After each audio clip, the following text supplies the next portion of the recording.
Hello everyone, मैं सत्येंद्र सिंह आपके अपने चैनल इंडियन पीसीएस एकेडमी में बहुत बहुत स्वागत करता हूं। तो आज मैं आप लोगों के लिए एक महत्वपूर्ण टॉपिक, एक अच्छा टॉपिक जो हमारे सभी एग्ज़ाम्स, जैसा कि मैंने यहाँ पर लिखा हुआ है, यूपीएससी, पीएससी और एसएससी और उसके अलावा जितने भी कॉम्पिटिटिव एग्ज़ाम्स होते हैं, ठीक है, उन सब के लिए आज का टॉपिक है। उस टॉपिक का नाम है वित्त आयोग, यानी 16वें वित्त आयोग।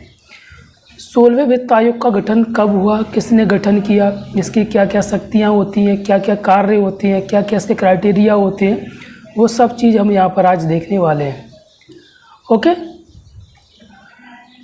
तो इसी चैनल पर अगर हम बात करें अपने और कंटेंट के बारे में, तो इसी चैनल पर हमारे वर्ल्ड ज्योग्राफी और इंडियन ज्योग्राफी की क्लासेस डली हुई हैं।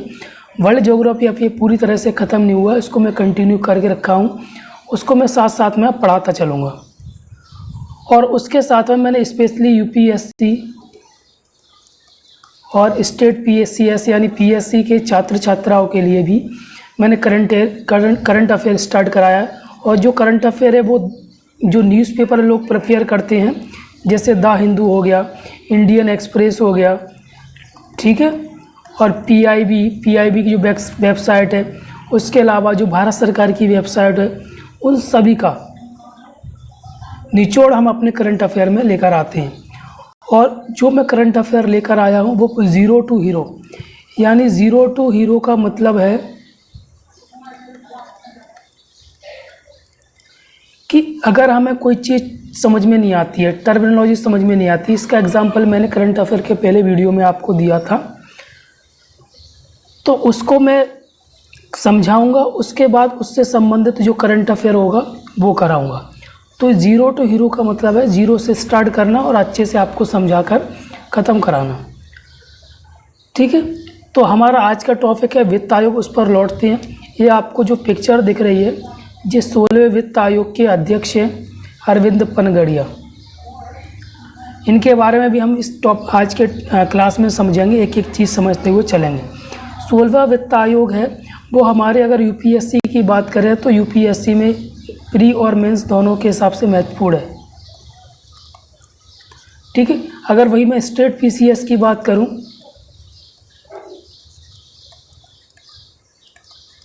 स्टेट पीसीएस की बात करूं मैं, तो ये भी वहाँ पर प्री और मेंस दोनों के लिए महत्वपूर्ण है। तो बस आपको आराम से अच्छे से इसको पढ़ने के बाद इसके एमसीक्यू लगाना, कैसे क्वेश्चंस आते हैं वो मैंने इसमें पीछे कराए हुए हैं टॉपिक के बाद, और आपको भी एग्ज़ाम में देखना है, वेरीफाई करना है कि आते हैं कि नहीं आते हैं। ओके, चलिए।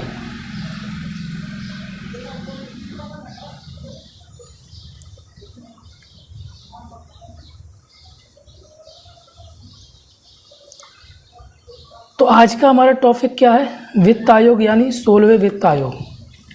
अगर वही हम समझें यूपीएससी के प्रीलिम्स के महत्व से, तो 16वें वित्त आयोग से सीधा क्वेश्चन पूछ सकते हैं, भारत के समेकित निधि से क्वेश्चन पूछ सकते हैं, सहायता अनुदान से क्वेश्चन पूछ सकते हैं, ठीक है, पंचायत और नगर पालिकाएँ, सकल राज्य घरेलू उत्पाद, केंद्र प्रायोजित योजनाएं, धन हस्तांतरण हेतु मापदंड। और वही अगर हम मेंस से बात करें तो 16वें वित्त आयोग के लिए संदर्भ में कुछ शर्तें, 15वें वित्त आयोग की प्रमुख सिफारिशें। तो ये हमारे एग्ज़ाम के सिलेबस के अंतर्गत आता है।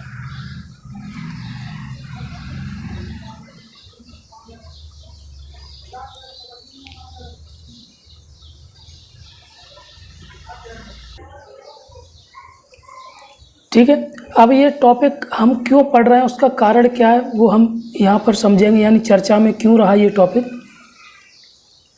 हाल ही में केंद्रीय मंत्रिमंडल ने 16वें वित्त आयोग के संदर्भ में शर्तें थी उनको क्या किया, हरी झंडी दे दी। हरी झंडी का मतलब जो शर्तें हैं वो उनको मान लिया। इस आयोग के पास 1 अप्रैल 2026 से शुरू होने वाली आगामी, मतलब ये कब से स्टार्ट करेगा अपना कार्य, 1 अप्रैल 2026 से शुरू होने वाले आगामी 5 वर्षों की अवधि के लिए केंद्र और राज्यों के बीच राजस्व वितरण के फार्मूले सिफारिशें करने के महत्वपूर्ण जिम्मेदारी है, ठीक है। तो ये कब से स्टार्ट करेगा अपना काम, ये, और कितने साल के लिए होता है, ये 5 साल के लिए। और उससे पहले भी राष्ट्रपति क्या कर सकता है, इसको हटा सकता है 5 साल से पहले भी। अब यहाँ पर लिखा है राजस्व वितरण। राजस्व वितरण का मतलब क्या होता है जैसे मान लो केंद्र सरकार ने राजस्व, जैसे हम फैमिली की बात करें तो हमारे फैमिली में जो भी पैसे का रिसोर्स होता है, हमारे फैमिली में जो भी पैसा आया एक महीने के अंदर, यहाँ पर साल की बात होती है, कुछ भी हो, ठीक है। तो एक महीने में जो भी पैसा आया उसको हम क्या बोल देते हैं, अपने घर का राजस्व बोलते हैं। अब इसको सबके लिए बांट देना, यानी लड़का है उसकी फ़ीस के लिए जो भी उसके खर्चे हैं, लड़की उसकी जो भी फ़ीस है, जो भी खर्चे हैं, और जो भी सदस्य हैं उनको सबको बांट देना, वो क्या कहलाता है, वितरण कहलाता है। तो वैसे ही गवर्नमेंट क्या करती है, गवर्नमेंट के पास जो भी राजस्व आता है उसको राज्यों में बांट देना,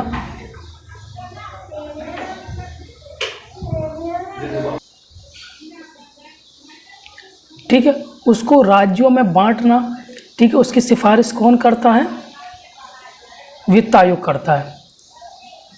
अब यहाँ पर हम पढ़ेंगे 16वें वित्त आयोग के लिए के संदर्भ में जो प्रमुख उसने शर्तें क्या हैं, वो कर आय का विभाजन, यानी संविधान के अध्याय 1 और भाग 12 के तहत केंद्र और राज्यों के बीच करों के वितरण की सिफारिश करना। इसमें कर आय से राज्यों के बीच शेयरों का आवंटन किया जाएगा।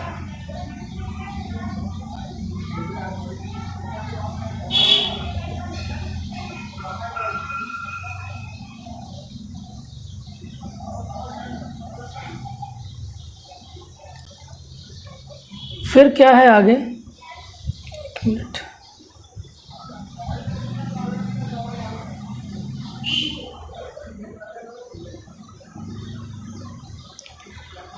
सहायता अनुदान के सिद्धांत।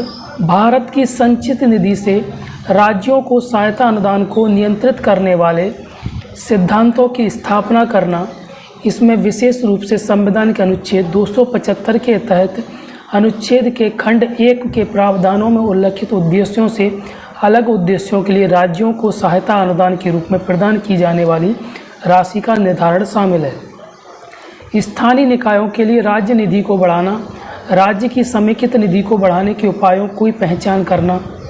इसका उद्देश्य राज्य के वित्त आयोग द्वारा की गई सिफारिशों के आधार पर राज्य के भीतर पंचायतों और नगर पालिकाओं के लिए उपलब्ध संसाधनों को पूरक बनाना, ठीक है। फिर अगला क्या है, आपदा प्रबंधन वित्त पोषण का मूल्यांकन। आयोग आपदा प्रबंधन पहल से संबंधित वर्तमान वित्त पोषण संरचनाओं की समीक्षा कर सकता है। इसमें आपदा प्रबंधन अधिनियम 2005 के तहत बनाए गए फंड की जांच करना और सुधार या बदलाव के लिए उपयुक्त सिफारिशें प्रस्तुत करना। यहाँ पर हमने जो भी चीज़ें पढ़ी हैं वो क्या है, इसकी शर्तें हैं 16वें वित्त आयोग की, ठीक है।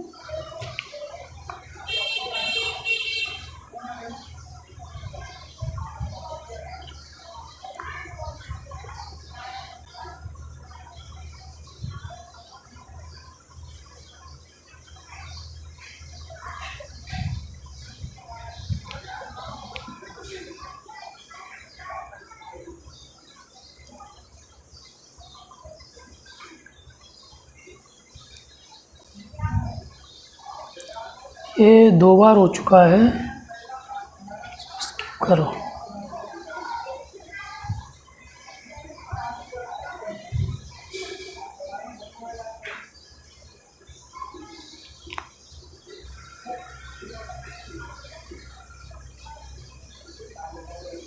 चलिए अब हम पढ़ेंगे वित्त आयोग क्या होता है। इससे अब क्वेश्चंस पेपर में पूछे जाते हैं, ठीक है ना। भारत के संविधान 1950 भारत के संविधान के अनुच्छेद 1950 का अनुच्छेद 280 मतलब COI, ठीक है, 280 एक वित्त आयोग के गठन का प्रावधान करता है। अनुच्छेद कौन सा, ये, ठीक है।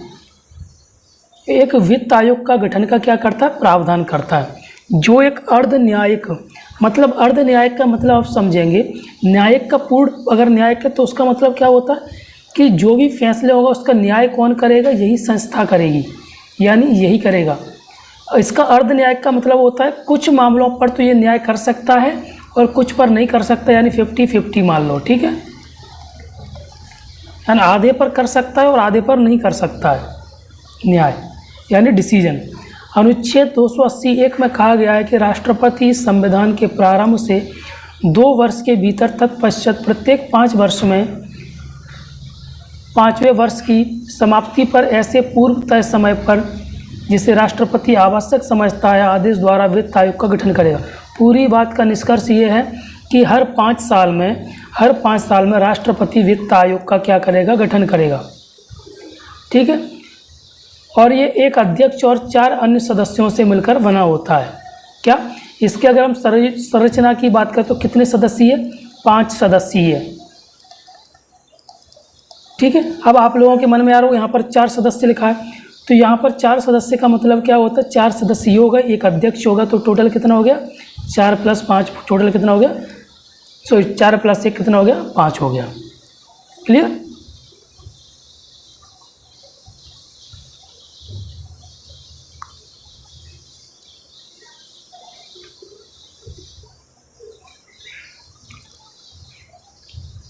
फिर वित्त आयोग की संरचना अनुच्छेद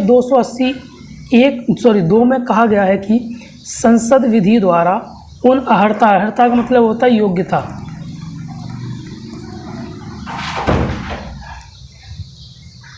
का जो आयोग के सदस्य के रूप में नियुक्त करने के लिए अपेक्षित होगी उस रीति का जिससे उनका चयन किया जाएगा अवधारण कर सकेगी। ठीक है, तो 280 में क्या बोला गया है? संसद विधि द्वारा इसकी योग्यताएं दी गई, जो सदस्य हैं उनकी नियुक्ति की योग्यताएं वगैरह। वित्त आयोग में एक अध्यक्ष और ये हम पढ़ चुके हैं, वे उस अवधि के लिए सेवा करते हैं जो राष्ट्रपति अपने आदेश में क्या करता है? निर्दिष्ट करता है। ठीक है, और ये पुनर्नियुक्ति के पात्र होते हैं। एक और अगला क्वेश्चन आ गया MCQ कि ये सदस्य इसके होते हैं वो पुनर्नियुक्ति के पात्र होते हैं कि नहीं होते हैं? तो होते हैं। अध्यक्ष को सार्वजनिक मामलों में अनुभव रखने वाला व्यक्ति होना चाहिए। 4 अन्य सदस्यों को निम्नलिखित आधारों पर चुना जाता है। अध्यक्ष का सार्वजनिक मामलों का जानकार होना चाहिए। ठीक है, और जो सदस्य होते हैं उनके लिए यहाँ पे क्राइटेरिया दिए गए हैं कि एक उच्च न्यायालय के न्यायाधीश या उस पद पर नियुक्त होने के योग्य हो। ठीक है, क्या लिखा? उच्च न्यायालय के न्यायाधीश या उस पद हेतु नियुक्त होने के योग्य हो, या तो वहाँ पर न्यायाधीश रह चुका हो या उसके लिए उसका क्राइटेरिया हो उतना उसके योग्य हो। एक व्यक्ति जिसके पास सरकार के वित्त और लेखाओं का विशेष ज्ञान हो, 2 हो गए। तीसरा क्या? एक व्यक्ति जिसके पास वित्तीय मामलों में और प्रशासन में व्यापक अनुभव हो। चौथा, एक व्यक्ति जिसे अर्थशास्त्र का विशेष ज्ञान हो। ठीक है,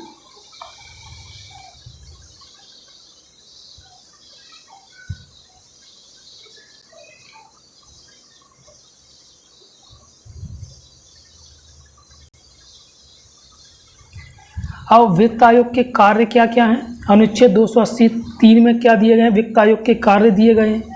में कहा गया है कि राष्ट्रपति को सिफारिशें करने के लिए आयोग का कर्तव्य होगा। क्या कर्तव्य होगा?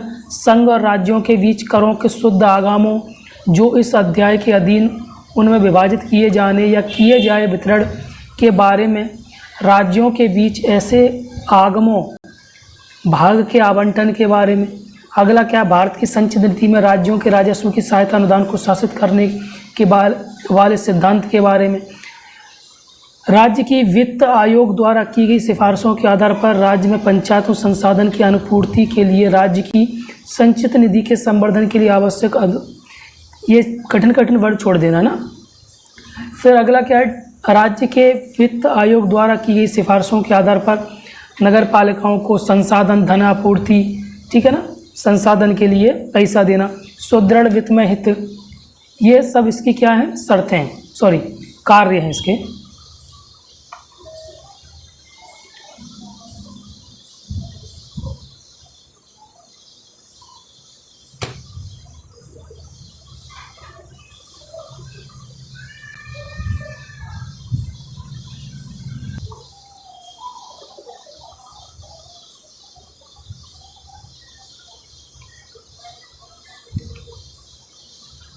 15वें वित्त आयोग की प्रमुख सिफारिशें। 15वें वित्त आयोग की प्रमुख सिफारिशें, मतलब अभी 16 की हम देख रहे थे, 15 की भी देख लेते हैं। केंद्रीय करों में राज्यों की हिस्सेदारी। अब ये क्यों पढ़ रहे हैं हम? क्योंकि हमसे क्या पूछा जाता है, कंपेयर पूछा जाता है, तुलना पूछी जाती है हमसे, ठीक है, कि 15वें वित्त आयोग से और इसमें क्या क्या अंतर हुआ है, वो सब चीज़ें। आयोग ने 21-26 की अवधि के लिए केंद्रीय करों में राज्यों की हिस्सेदारी 41% बनाए रखने का प्रस्ताव रखा, जो 14वें वित्त आयोग द्वारा 2015-20 के दौरान 42 से थोड़ी कमी प्रदर्शित हुई है। यानी 14वें वित्त आयोग ने ये कितना रखा था, 42, और इसने कितना रखा था, 41, ठीक है। इस 1% समायोजन का उद्देश्य केंद्रीय संसाधनों जैसे जम्मू कश्मीर और लद्दाख नवगठित केंद्र शासित प्रदेशों को समायोजित करना है। राजकोषीय घाटा ऋण स्तर। आयोग ने सिफारिश की कि केंद्र का लक्ष्य वर्ष 2025-26 तक राजकोषीय घाटे को सकल घरेलू उत्पाद के 4% तक सीमित करना है, ठीक है। जो राजकोषीय घाटा है उसको जीडीपी का कितना करना है, 4% तक क्या करना है, सीमित करना है। फिर राज्यों के लिए 21-26 की अवधि के भीतर विभिन्न वर्षों के जीडीपी और जीएसडीपी के प्रतिशत के रूप में राजकोषीय घाटे की सीमा की सलाह दी गई है, ठीक है। ये इसकी सिफारिशें लिखी थी। अब हम जो हमारे अध्यक्ष थे, इसके अध्यक्ष चुने गए हैं, उनके बारे में हम कुछ मुख्य तथ्य पढ़ना चाहते हैं कि वो कौन थे, अगर क्वेश्चन आपसे पूछा जाए तो। अरविंद पनगड़िया, जिन्हें बनाया गया 16वें वित्त आयोग का अध्यक्ष। केंद्र सरकार ने 16वें वित्त आयोग का गठन कर दिया। नीति आयोग के पूर्व उपाध्यक्ष, तो ये कौन थे, नीति आयोग के पूर्व उपाध्यक्ष थे, ठीक है। और कोलंबिया यूनिवर्सिटी के प्रोफेसर अरविंद पनगड़िया को 16वें वित्त आयोग का अध्यक्ष बनाया गया। 2015 में नीति आयोग के पहले अध्यक्ष बने थे पनगड़िया। 30 सितंबर 1952 को जन्मे पनगड़िया कोलंबिया यूनिवर्सिटी, कहाँ पर है, न्यूयॉर्क में, अर्थशास्त्र के प्रोफेसर हैं। इससे पहले वह एशियाई विकास बैंक यानी एडीबी के प्रमुख अर्थशास्त्री रह चुके हैं, ठीक है। और ये IMF में और विश्व बैंक में भी और WTO में भी क्या कर चुके हैं, कई पदों पर काम कर चुके हैं। तो ये हमारा था वित्त आयोग से सब पूरा वित्त आयोग। अगर इसमें आपको कोई भी ऐसा लग रहा है कि कंटेंट छूट गया तो आप मुझे बता सकते हैं, मैं उसको पूरा कराने का प्रयास करूँगा। मेरे हिसाब से कुछ नहीं छूटा है, पूरा इसमें आ जाएगा आपका, ठीक है, चाहे प्री हो चाहे मेंस हो, ठीक है। इसको पढ़िए मस्त तरीके से। जय हिंद, जय भारत।